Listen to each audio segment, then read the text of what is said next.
नमस्कार प्रेक्षकांनो, मालिकेच्या पुढील काही भागांमध्ये आपल्याला खूपच जबरदस्त असा ट्विस्ट पाहायला मिळणार आहे.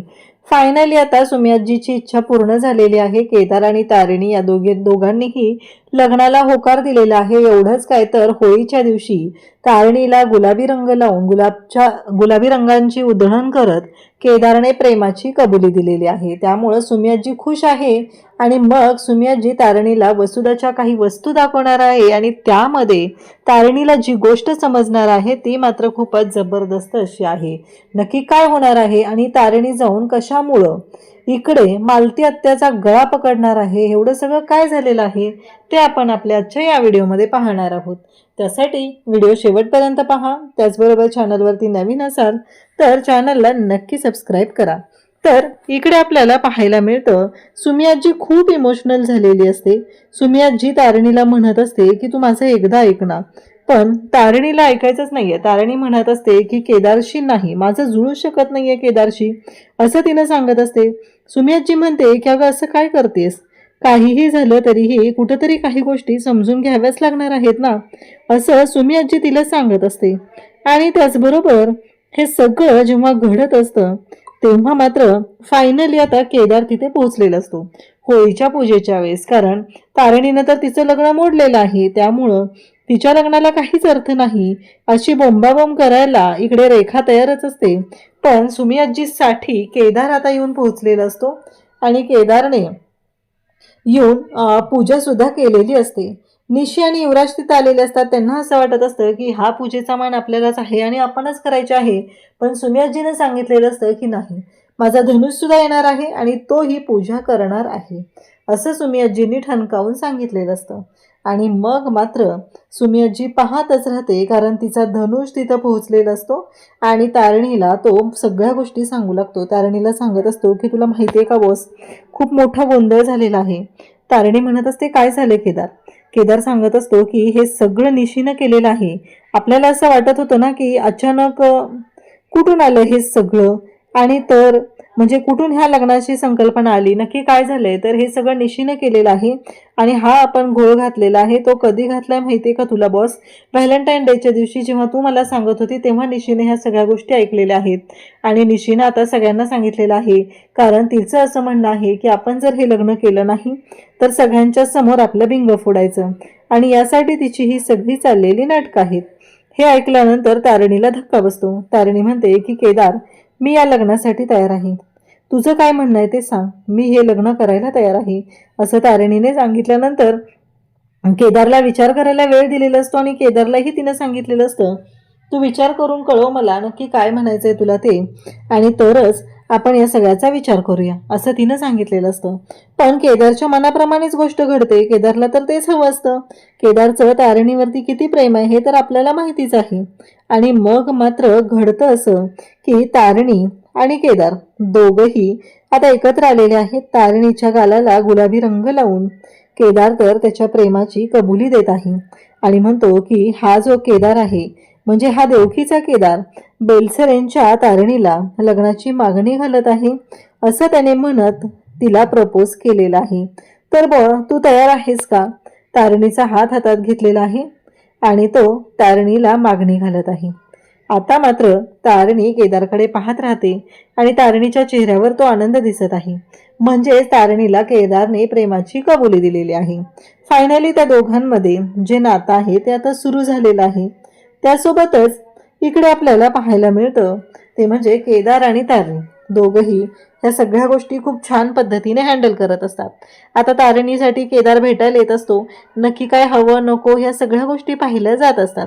आणि इकडे सुमियाजी इमोशनल झालेली असते. माझ्या वसुदाचा संसार अर्ध्यावरच राहिला, तिच्या लेकीच्या बाबतीत असं घडायला नकोय, असं तिच्या डोक्यात चाललेलं असतं. आणि म्हणूनच तिने केदार आणि तारिणीला बोलवलेलं असतं.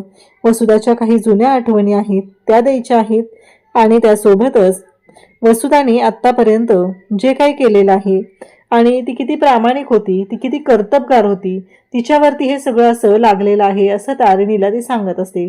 तारिणी म्हणत असते की हो, कारण माझी आई तसं चुकीचं कधीच वागू शकत नाही, यावरती माझा पूर्ण विश्वास आहे, असं तारिणीचं म्हणणं असतं.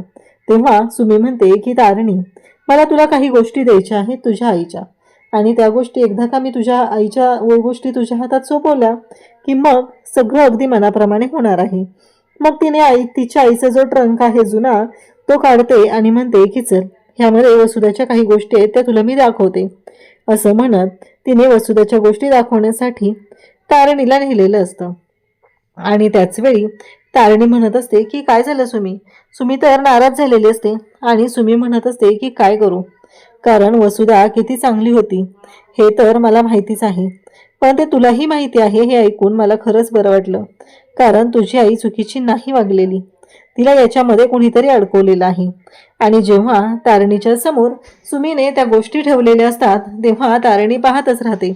सुमीला धक्का बसतो आणि तारणीच्या डोक्यात म्हणजे ती एक ऑफिसर आहे, त्यात IPS ऑफिसर म्हणजे एक पोलीस इन्स्पेक्टर आहे, त्यामुळे तिच्या डोक्यात ही चक्र फिरत असतात. आणि सध्या तर ती फक्त याच गोष्टीवर आहे की लवकरात लवकर आपल्याला शोध घ्यायचा आहे, काही मिळतंय का, नक्की काय झालेलं आहे, असा शोध घेणं तिचं सुरूच असतं. आणि त्याचबरोबर तिला आता लक्षात येतं ते म्हणजे एक महत्त्वाची गोष्ट असते आणि ती ज्याचा विचारही कोणी करू शकत नाही, पुरावे असतात आणि या सगळ्यामध्ये सामील असते आणि ती म्हणजेच इकडे मालती. इकडे आता खांडेकरांच्या घरी या चौकोनांचं म्हणजे हे चौघजण जे आहेत त्यांच्या डोक्यात वेगवेगळे कांड सुरू असतात. त्यांनी प्लॅनिंग केलेलं आहे की काही झालं तरीही तारणीला आपण उघडं पाडायचं आहे आणि आता सगळ्या गोष्टी आपल्या मनाप्रमाणे होणार आहेत. लवकरच ती या घरातून जाणार आणि गोष्टी आपल्या मनाप्रमाणे होणार, असं त्यांचं बोलणं सुरू झालेलं आहे. इकडे तारणी आणि सुमी दोघीही तोडरंक पाहत असतात. केदार तारणीला फोन करत असतो, परंतु तारणी काही फोन उचलत नाही. मग केदार डायरेक्ट यायला निघतो, म्हणतो की मला एकदा जाऊन बॉसला बोललं पाहिजे आणि हे सगळं सांगितलं पाहिजे, कारण ह्या सगळ्या लोकांनी वेगवेगळे प्लॅनिंग केलेले आहेत. आणि इकडे तारणीला पण लक्षात आलेलं असतं की लवकरात लवकर आपल्याला केडीला सांगितलं पाहिजे की पुढचा क्ल्यू काय आहे, पुढचा ब्रेक थ्रू काय मिळत आहे याबद्दल आपल्याला डिस्कस केलं पाहिजे, असं तारणीचं म्हणणं असतं.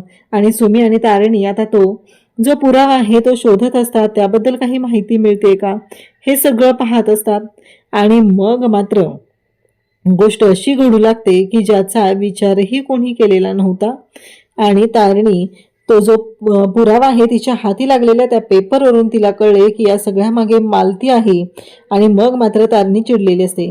तारणीने केदारला तो पेपर दाखवले आणि केदारच्या लक्षात येतं.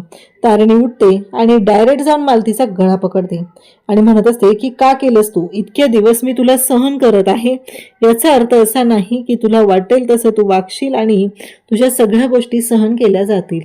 पण एक गोष्ट लक्षात ठेव, तू जे काय केलेलं आहे ते मला चांगलंच माहिती आहे आणि ज्या पद्धतीने गोष्टी केलेल्या आहेत त्याही मला चांगल्याच माहिती आहे. असं म्हणत तारणीने मालतीचं गळ दाबायला सुरुवात केलेली असते आणि सांगितलेलं असतं की माझ्या आईच्या बाबतीत तू किती चुकीची वागलेली आहे ते मला माहिती आहे. आता मला कळतंय की माझी आई किती प्रामाणिक होती, पण तू मात्र प्रत्येक वेळेस माझ्या आईला दोषी ठरवलेला आहे आणि तिची मुलगी म्हणून तुम्ही दोघी जणी मिळून म्हणजे रेखा आणि त्याचबरोबर मालती दोघी जणी मिळून मला जो काही त्रास देत असता त्या गोष्टी सुद्धा मला कळलेल्या आहेत, पण यापुढे हे सगळं सहन केलं जाणार नाही. या सगळ्याला जबाबदार तुम्ही दोघी आहात एवढं लक्षात ठेवा, कारण माझ्या आईच्या मृत्यूला जबाबदार तू आहेस. तू मला पोरकं केलंय, एवढ्या लहानपणापासून मी कधीच मला आईची माया मिळालेली नाही. निशीच्या आईला मी किती वेळा जीव लावण्याचा प्रयत्न केला, पण त्याचा काहीच उपयोग झालेला नाही. असं म्हणत तारणीने आता मालतीचा गळा आवळायला सुरुवात केलेली असते. रेखा तिथं असते. तारणीला म्हणत असते तुला कळतंय का काय करतेस तू हे, परंतु इकडे आता मात्र ती ऐकायला तयार नसते, कारण तिला कळलेलं असतं की या सगळ्या मागचा खरा सूत्रधार ही मालती आहे आणि तिचा नवरा आहे. त्या दोघांनी मिळूनच हा सगळा प्लॅन केलेला आहे आणि हा सगळा प्लॅन पैशांसाठी केलेला आहे, ही गोष्ट सुद्धा लक्षात आलेली असते. अशाच अपडेटसाठी चॅनलशी कनेक्ट राहा. थँक्यू.